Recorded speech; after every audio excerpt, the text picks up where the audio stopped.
Good morning everyone! Andito po tayo sa Toronto Pearson International Airport. And today guys ay meron tayo napakaagang flight pabalik ng Calgary. Today is September 21st, 2024. And sarado pa guys yung security. So, hindi pa tayo pwedeng pumasok. Andito lang tayo sa labas sa may public area or sa may non-sterile area na tinatawag. And since nandito tayo at marami namang kiosk sa harap ko, papakita ko na lang din sa inyo yung mga kiosk kasi may mga nag-a-ask or marami nagtatanong about it. So, why not? And guys, so ito yung mga itsura ng mga airport kiosk. So, dito sa Toronto, ito yung itsura niya. Oh. So, pwede kayo dito mag-check-in. Dito pwedeng i-scan yung mga passport or documents ninyo. Tapos, may braille pa siya. So, dun sa mga hindi masyadong nakakakita or may partial sight or yung sa mga totally blind, meron po kayong mga brailles dyan. Tapos, ito yung mismong kiosk. So, dito mamimili tayo ng ating airline, kung anong airline po kayo. So, meron na rin na home boarding pass actually, pero for the sake of this video, ipapakita natin. So, I'm flying with WestJet today. Tapos, pipindutin nyo lang po yung airline ninyo. Ito yung lalabas. Basahin nyo po if you want. APPR po yan. So, start.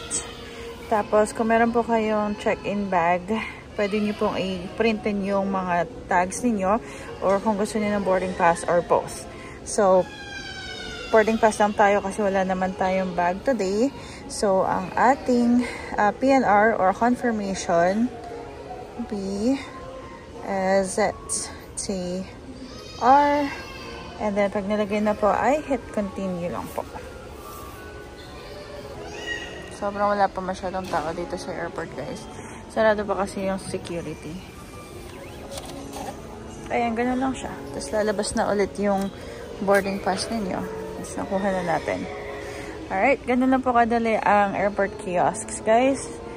Follow nyo lang yung instruction. Tapos, hindi naman kayo malilito kasi ipaprompt kayo sa mga next question. Tapos, kung yung mga mag-check-in or yung mga magbabayad ng extra luggages or may excess luggage, yung sa passport, and kung ano-ano pa. Kaya, huwag kayong matakot guys. So, ayan guys, yung information natin dito sa ating boarding pass na to, papunta sa flight natin to Calgary. Nakikita nyo wala pang gate, ano? Wala pa siyang gate number. So, kung masyado kayo maaga or wala pa yung gate nung flight ninyo, guys, may mga malalaking tinatawag na flight board.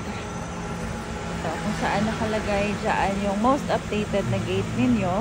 So, kung sakali man na wala pa pong gate na nakalagay doon sa boarding pass ninyo, i-check nyo lang po lagi yung mga flight boards.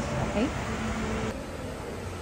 Ayan guys, so ito yung sa security area. Nakikita nyo may mga harang pa siya kasi nakasarado pa siya. I think they open at 3:30 AM.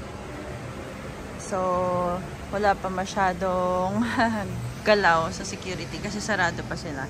Although open yung sa staff entrance nila, pero dito para sa mga passengers, hindi pa siya bukas. So, pag nag-work ako, dito ako dumadaan, dito sa areang to.